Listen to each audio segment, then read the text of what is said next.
환경이라고 하는, 자연이라고 하는 주체를 결코 무시해서는 안 된다. 왜냐면 2019년도 말에 EU가 유럽연합이 그린 딜이란 걸 가져왔거든요. 네. 이 그린 딜이 뭐냐 하면 이 기후위기 시대에 변화된 시장 질서에 적응하는 굉장히 중요한 좀 갈림길에 놓여 있다라고 말씀을 드릴 수가 있겠습니다. 여기에 직접 탄압을 맞을 산업이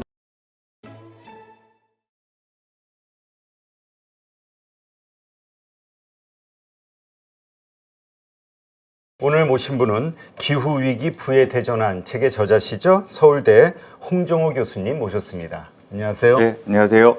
네, 요새 가장 많이 듣는 단어 중에 하나가 이상기후인 것 같아요. 뭐 그로 인해서 뭐 곡물 가격이 네. 뛰고 있네, 뭐 이런저런. 네, 그리고 우리만이 아니라 전 세계가 다 같이 이렇게 홍역을 앓고 있는 듯한 모습인데, 정확하게 이 기후 변화 우리가 이렇게 심각하게 받아들여야 할 정도인가요? 그 강도가? 예, 사실은 뭐 우리 국민들 사이에서는 이제 오랫동안 뭐 여름에 좀 더운 거 네. 자연스러운 거 아니냐, 또 뭐 태풍도 오는 거 아니냐, 또 이제 금방 지나간다. 이제 사실 이런 식의 인식이 많았죠. 그런데 한국만 생각해봐도 이제 올해가 2023년 아닙니까? 네. 근데 2020년에 54일간의 최장 장마가 여름에 있었거든요. 역대 이제 가장 긴 장마가 있었어요. 그리고 작년 2022년이죠. 아마 네. 지금도 기억이 새로우실 텐데 그 강남이 물에 잠기고 맞아요. 그때 그 자동차도 한 2만 대 이상 침수되고 막 버스 위에 사람 올라가서 막 구조 요청하고 막 그랬잖아요. 그렇죠. 그리고 또 포항에서는 태풍 흰남노가 와서 이 포항제철 포스코가 생기고 처음으로 일부 공장이 가동 중단되는 참 그런 어려움도 있었고, 그렇죠. 올해 지난 여름에도 벌써 뭐 아직도 전혀 기억이 새롭습니다만 이제 충북, 경북 이런 지역에 물난리 나서 뭐 엄청난 인명 피해도 있었고, 이런 것들이 이제 과거의 기후변화하면 뭐 다른 나라 얘기 아니냐, 뭐 당장 얘기 아니고 좀 미래 얘기다 이제 이랬는데, 사실은 한국도 이제 여기에서 예외가 아니고요. 더 심각한 건 한국보다도 뭐 어떻게 보면 전 세계 시장을 주도한다고 할 수 있는 미국이나 또 유럽이나 이 규범을 만들지 않습니까? 네, 무역 그렇죠. 규범을. 이제 이런 지역에서의 기후 변화로 인한 피해가 너무나 극심해서 이게 이제는 개도국가 선진국을 가리지 않고 기후 변화의 피해가 전 세계적으로 다가오고 있다는 것입니다. 그래서 그러면서 그것이 이제 시장에 미치는 영향도 커지고 있기 때문에 뭐 인명 피해, 물적 피해는 당연한 거고요. 네. 그렇기 때문에 아마 이제는 이거 좀 다른 뭐 먼 얘기 이렇게 생각하는 인류는 또 대한민국 국민을 포함해서 이제 별로 없지 않나 싶습니다. 네. 자, 그럼 일단 뭐 여러 가지 이유가 있겠습니다만 가장 큰 주범이 뭔가요? 결국은 이제 과학자들이 한 50년 이상 꾸준히 연구를 해왔죠. 정말 지구는 뜨거워지고 있는 거냐. 이게 첫 번째 논쟁의 주제고요. 그렇죠. 두 번째 논쟁의 주제는 뜨거워지고 있다면 무엇 때문이냐. 이 두 가지입니다. 첫 번째 거는 이제 이미 상대적으로 두 번째 명제에 비해서, 논쟁거리에 비해서 결론이 빨리 났습니다. 그래서 이미 한 10여 년 전에 99%의 과학자, 그 이상이죠. 사실 대부분 모든 이제 진지한 과학자들은 지구는 더워지고 있다. 지난 12만 년 동안 지금이 가장 덥다. 이제 이런 식의 결론을 내고 있고요. 문제는 그 다음입니다. 왜냐하면 이게 이제 인간의 경제활동의 결과물이냐. 이게 사실 굉장히 의미심장하지 않습니까? 그렇죠. 근데 이게 이제 2014년도에 나왔던 유엔이 이제 한 6년, 7년에 한 번씩 발간하는 그 평가 보고서라는 게 있거든요. 네. AR이라고 하면 AR 뭐 5, AR 6이라는데 이 5, 그러니까 2014년도의 보고서에서 95%의 확률로 지구가 더워지는 것은 인간의 경제활동, 그 중에서도 화석 연료의, 영어로 fossil fuel이죠. 이 화석 연료의 사용 때문이다. 95%. 최근에 나온 6차 보고서에서는 99%. 그러니까 이거는 이제 인간이 결국은 탄소 배출을 수반하는 화석 연료의 대량 사용. 물론 그것 때문에 과거에는 경험하지 못했던 엄청난 경제 성장을 인류가 일으켜 왔죠. 네. 그건 뭐 부인할 수 없는 사실입니다. 그런데 생각보다 그 부작용이 너무 크고요. 큰 정도가 이제 21세기에 우리가 20세기에 누렸던 엄청난 경제 성장의 결과물을 계속 못 누릴 수도 있다. 오히려 재앙 수준의 피해가 올 수도 있다. 여기에 대한 두려움이 생기고 있는 거죠. 네, 그렇군요. 그래서 책에서 이번에 좀 책을 내셨죠? 네. 기후위기 부의 대전환. 네, 이 책인데 여기에서도 이제 하시는 얘기가 오늘 태어난 아기와 50년 후에 태어난 아기 다르다. 네. 어떤 면이 다르다라고 언급하시는 건가요? 예, 사실은 이제 제가 챕터를 쓰면서 이제 주안점을 둔 것은 결국은 이제 기후 문제라는 것이 상당히 우리 가까이에 와 있지만 문제는 지금처럼 계속 화석 연료를 사용하게 된다면 탄소 배출은 지속적으로 늘어날 것이고 이미 누적되어 있는 탄소에 더 탄소가 추가되는 것이기 때문에 그로 인한 피해는 앞으로 갈수록 더 커질 것이다. 그 얘기는 지금 저희 부모님 세대보다는 저희가 평균적으로 더 살 날이 더 많으니 그렇죠. 우리가 겪을 피해가 더 클 것이고 또 우리보다는 저의 자식 세대 또 저의 자식 세대보다는 자식의 자식 세대가 겪을 피해가 더 크다. 근데 그 피해가 다 연동돼 있다는 거죠. 네. 우리의 지금의 경제 활동의 결과물로 우리의 다음 세대 또 그 다음 세대가 지금보다 훨씬 더 커다란 기후 위기의 피해에 노출되게 된다는 것이어서 이 문제를 지금 우리 세대는 우리 기성세대로 할 수 있죠. 현재의 중요한 정치, 경제, 사회적인 의사결정을 하는 주도 세력인 현재 기성세대가 과연 다음 세대, 50년 뒤에 태어날 세대를 위해서 어느 정도 준비하고 어느 정도 책임의식을 갖고 의사결정을 하느냐에 앞으로의 기후변화로 인한 피해의 정도와 강도가 의존하게 된다라는 것이 제가 이제 그 챕터를 썼을 때 주안점이고요. 네. 이것을 이제 경제학에서는 사회적 할인율, 조금 전문적인 용어인데요. 이 과연 지금 세대는 다음 세대에 대해서 어느 정도 할인하면서 세상을 보고 있느냐에 상당히 의존하게 된다. 근데 대체로 인간들이 미래보다는 현재를 선호하기 때문에 즉 미래의 소득보다는 현재의 소득, 미래의 소비보다는 현재의 소비를 더 선호하기 때문에 그 과정에서 이 탄소 배출, 화석 연료의 사용이 좀 달콤함이 있지 않습니까? 그렇죠. 일단 뭐 당장 필요한 거. 아, 그럼요. 네. 예. 지금 그렇죠. 사실 뭐 10년, 20년, 30년, 수십 년 후를 내다보면서 살기보다는 지금 당장에 처한 그러지 않아도 여러 문제가 있으니 맞습니다. 그거 해결하기도 벅차다라고 생각하면서 일단 뒷순위로 미룰 네. 수가 있죠. 이 경제학자들이 많은 연구를 해봤는데 사람들이 생각보다 길게 안 보더라고요. 그래서 굉장히 이 단기 마인드가 강합니다. 네. 그래서 가계, 기업 그리고 이 환경을 제3의 경제 주체로 삼으신 거군요. 그렇죠. 그만큼 중요하다. 그렇죠. 예, 그래서 사실은 아마 우리 대표님도 아마 아시겠지만 대학에서 경제학을 배우면 이게 이제 경제학 언론이든 경영학 언론이든 이제 시장을 네. 크게 둘로 양분하지 않습니까? 소비자가 있고 생산자가 있다. 생산자는 생산의 주체고 소비자는 소비의 주체다. 그래서 가계와 기업이 서로 상호작용하면서 시장을 구성해 간다. 이 두 경제 주체가 핵심이죠. 근데 저는 여기에 물론 이제 정부가 있습니다. 근데 정부를 제외하고 여기에 환경이라고 하는 자연이라고 하는 주체를 결코 무시해서는 안 된다. 네. 왜냐하면 과거에는 그냥 단순히 우리가 경제활동, 소비가 됐든 생산이 됐든 뭐 어느 정도의 환경 오염, 과거엔 또 우리가 오염이란 말도 안 쓰고 공해란 말을 쓴 그렇죠. 적이 있었어요. 그래서 이런 게 이제 환경에 좀 배출되지만 뭐 불가피한 거 아니겠냐라는 그렇죠. 정도로 생각했는데 이 기후변화 문제를 보니까 너무 대량으로 너무 엄청나게 난 규모로 탄소가 배출되다 보니 이제는 더 이상 자연 환경이 이 탄소 배출을 스스로 정화하는 그 범위를 벗어나는 겁니다. 우리가 이걸 자정 능력이라고 하는데 이 자정 능력을 벗어나서 인간이 환경을 오염시키는 거죠. 사실 지구도 스스로 치유하는 힘이 있다. 아, 말씀하신 그렇죠. 자정 능력. 그렇죠. 그래서 우리 쓰레기 매립장 같은 것도 이렇게 놔두고 그냥 그대로만 놔둬도 몇십 년 지나면 다시 원상태로 네. 회복이 되고. 네. 근데 지금 우리가 오염시키는 범위가 그걸 훨씬 임계치를 네, 넘었다. 그렇습니다. 그러니까 망할 수밖에 없다. 네, 이대로 가다가. 그래서 왜 제가 이걸 주체라고 말씀드리느냐. 그렇게 해서 피해만 당하고 있지는 않는다. 환경이.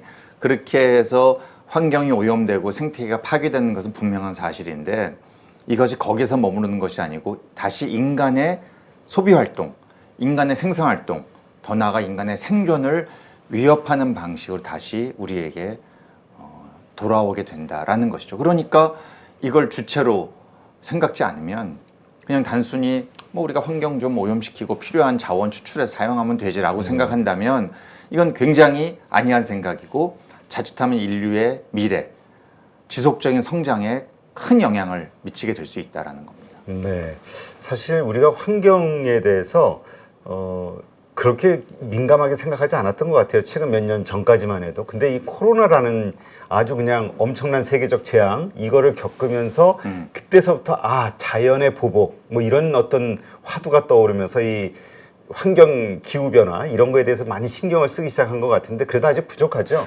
중요한 지적이세요. 사실은 저 개인적으로 제가 학자로서 이제 90년대에 이제 이 환경 자원 분야의 경제학 학위를 받고 한국에 왔을 때만 해도 사실은 뭐 산업계에서는 야, 무슨 경제학자가 환경 뭐 이런 걸 공부를 했냐? 또 이제 이런 얘기를 많이 들었거든요. 근데 이제 지난 2020년 코로나 원년입니다. 네. 지적하신 대로 이때부터 물론 그 전에 조금 조짐이 있었습니다만 정말 제가 놀랄 정도로 산업계, 기업으로부터의 요청이 있더라고요, 저한테.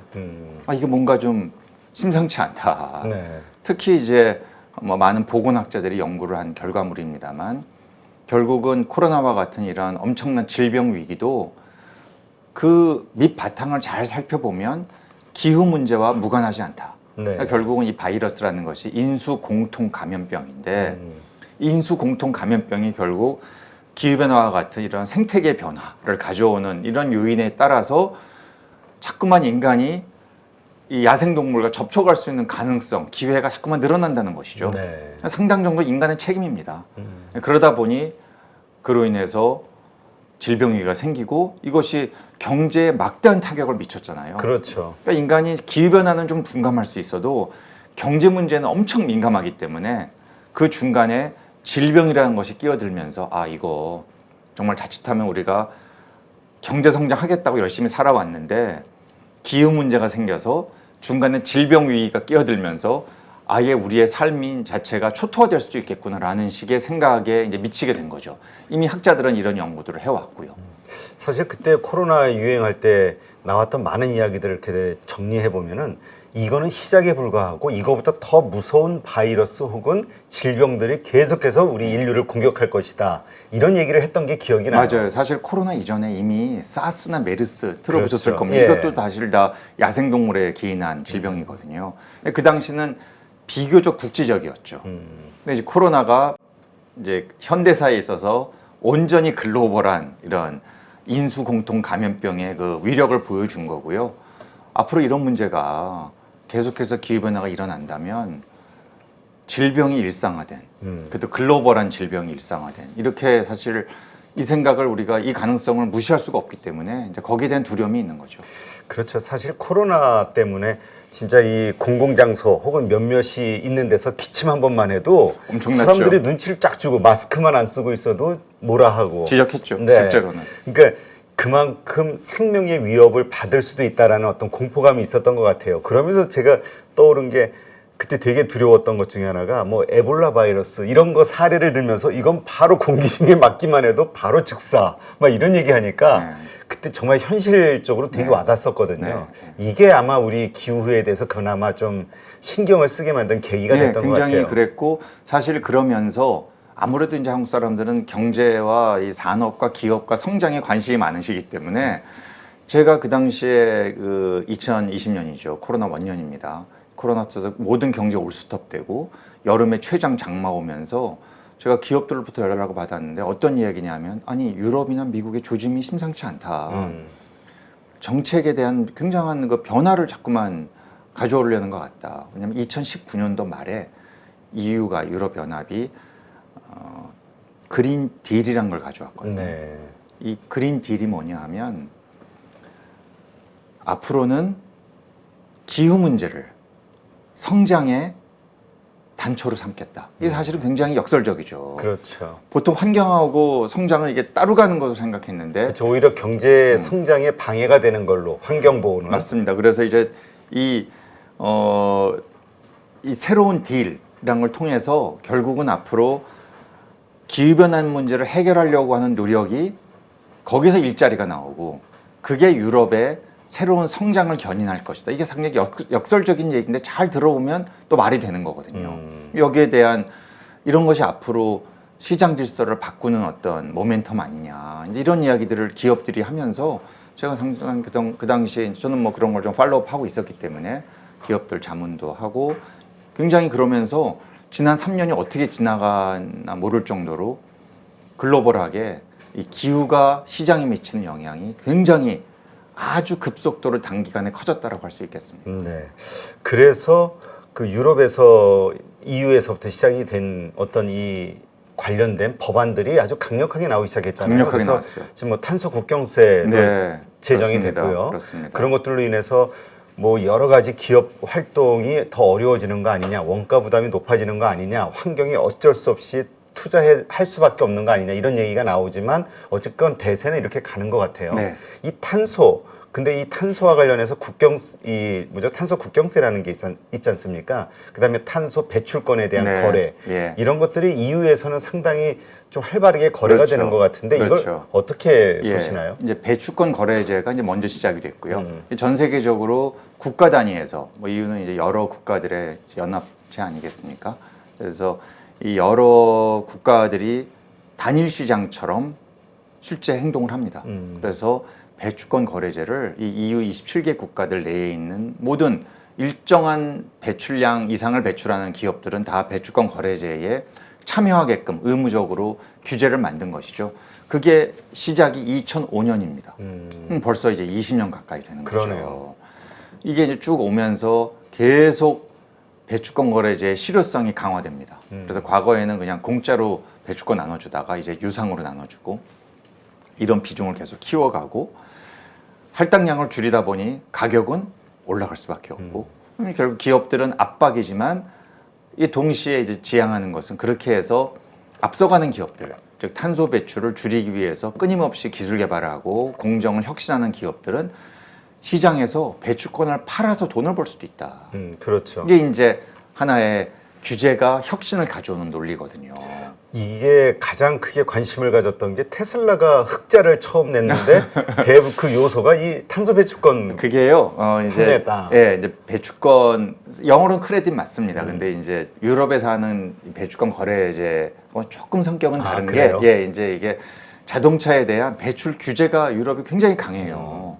미국의 캘리포니아도 강합니다. 그러니까 이 규제가 강하다 보니까 그 연비가 굉장히 중요한 건데 네.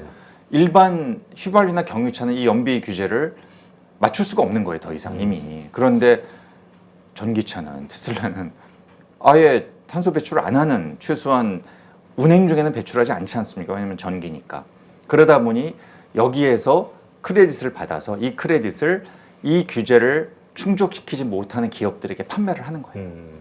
그래서 규제가 시장을 창출하는 게 이제 하나의 그 전기차 시장에서 나오는 굉장히 좋은 예죠. 배출권 거래제가 이렇게 이제 시행이 강화되면서 유럽이 곰곰이 보니까 아니 이게 우리는 이렇게 강한데 다른 나라들 이렇게 배출권 거래제를 강하게 안 하는 겁니다. 한국이 두 번째로 도입을 했거든요. 전 세계적으로. 뭐 빨리 한 편이죠. 2015년에 도입을 했어요. 근데 현재 배출권 거래제 시장 가격은 유럽과 비해 보면 현저히 낮거든요. 그러니까요. 그래서 유럽에서 볼 때는 유럽 기업들이 자기네가 참여를 받는 그렇죠. 거다. 그런 거죠. 그래서 물론 안 하는 나라에 비해서는 우리가 이제 그래도 벌써 이제 한 8년 이상 했으니까 네. 노하우도 쌓이고 했지만 여전히 유럽이 보기에는 약한 거죠. 이제 그러다 보니 그 기준을 배출권 거래제로 한다고 했을 때 이 다른 지역에서의 배출권의 가격 차이만큼을 관세와 같은 형태로 상쇄하겠다. 그래서 이제 정확한 이름은 국경세라고 하면 이게 세금과 연동된다고 하면 또 이게 뭐 굉장히 통상 마찰부터 복잡한 그렇죠. 이슈가 많습니다. 법적인 이슈가. 그래서 그렇게 안 하고 배출권 거래제와 연동시키겠다 해서 탄소 국경 조정 제도, 영어로는 CBAM. 그게 정확한 용어입니까? 네, 탄소 국경세가 아니고? 아니에요. 탄소 국경 조정 제도가 정확한 말이고 유럽에서 절대로 이거 세금이라고 안 부릅니다. 세금이라 부르는 즉시 WTO에 제소 들어간다는 걸 알고 있거든요. 그래서 굉장히 머리 엄청 쓴 거죠. 결국 이제 올 10월부터 시범적으로 모니터링 사업을 시작하고 뭐 지금으로는 2026년 앞으로 4년 늦어도 4년 후에는 본격화된다는 것이어서 여기에 직격탄을 맞을 산업이 이제 철강이에요. 그렇죠. 그래서 우리나라가 참 철강이 우리나라 제조업의 핵심 산업 아닙니까? 그렇죠. 그런데 그리고 포스코 같은 경우는 작년에 흰남노 때문에 그 고통을 받고 또 이제는 외부에서 들어오는 시장의 규제 때문에 또 이 고통을 받을 조짐이어서 결국 기후라는 것이 양면으로 기후의 피해로 공장이 뭐 가동이 중단되는 피해가 있을 수도 있고 동시에 시장의 규제로 인해서 경쟁력을 상실할 위기도 있는 거여서 이 두 가지 위기에 어떻게 우리나라 기업들이 제대로 대응할 것이냐가 이 기후 위기 시대에 변화된 시장 질서에 적응하는 굉장히 중요한 좀 갈림길에 놓여 있다라고 말씀을 드릴 수가 있겠습니다. 그렇다면 그게 그 해결 방안은 뭐라고 봐야 될까요? 결론적으로? 그러니까 결국은 EU의 입장에서는 탄소 국경 조정제도, 배출권 거래제, ESG, RE100 이런 것이 기후 변화를 해결하는 지금 모멘텀으로 우리가 만들어내고 있다고 생각하는 것이고요. 여기에 이제 한국처럼 아직 우리 국민들께서는 아직 우리 산업계는 아직 우리 정부는 심지어 언론도 이 문제가 그렇게 심각해? 정말 우리가 여기 이렇게 강하게 대응을 해야 하는 거야? 다른 길은 없어? 라는 식의 생각을 아직도 하고 있거든요. 네. 물론 바뀌긴 했지만.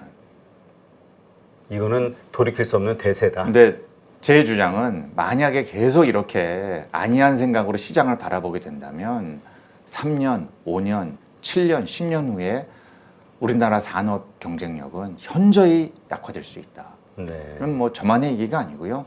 많은 통상 분야의 전문가들 또 기후 분야의 경제학자들이 이구동성을 하는 얘기입니다. 그래서 여기에 대해서는 이제 이거는 대세고 이제 바뀌지 않는다. 왜냐하면 피해가 너무 커지고 있기 때문에 그렇죠. 지금 하와이 보셨죠? 마우이 섬이 완전히 초토화됐습니다. 아 그래요? 예, 어떻게 지금, 어떤 일이 벌어졌는데? 지금 이 산불이 너무나 심각한데요. 이 산불이 건조해서. 과거에 한 번도 보지 못한 하와이에서 역사상 한 번도 보지 못했던 산불이 번졌는데 뭐 하와이 주지사가 얘기했죠. 이거는 기후 변화와 태풍과 또 산불의 복합 그리고 우리 인간도 여기에 대응을 제대로 못했다. 인재의 결합물이다. 지금 뭐 피해가 어디까지 갈지 섬 전체가 거의 초토화됐습니다. 네. 이런 일들이 지금 선진국에서 벌어지고 있는 거예요. 네. 이게 심각한 겁니다. 선진국에서 벌어질 수 어떤 일이 벌어지겠어요. 유권자들이 빨리 해결해. 빨리 대응해. 생명과 직결되는 생명과 문제니까. 내가 사는 것과 직결되는 문제니까 그렇다면 이제 시장이 바뀔 수밖에 없다는 거죠. 네. 이 그로 압박은 인해서- 더 강해질 겁니다. 그로 인해서 우리 경제 체제 자체가 바뀔 수 그렇죠. 있다. 질서가 바뀌고 무역 규범이 바뀌고 경제하는 논리가 바뀌는 거죠. 알겠습니다.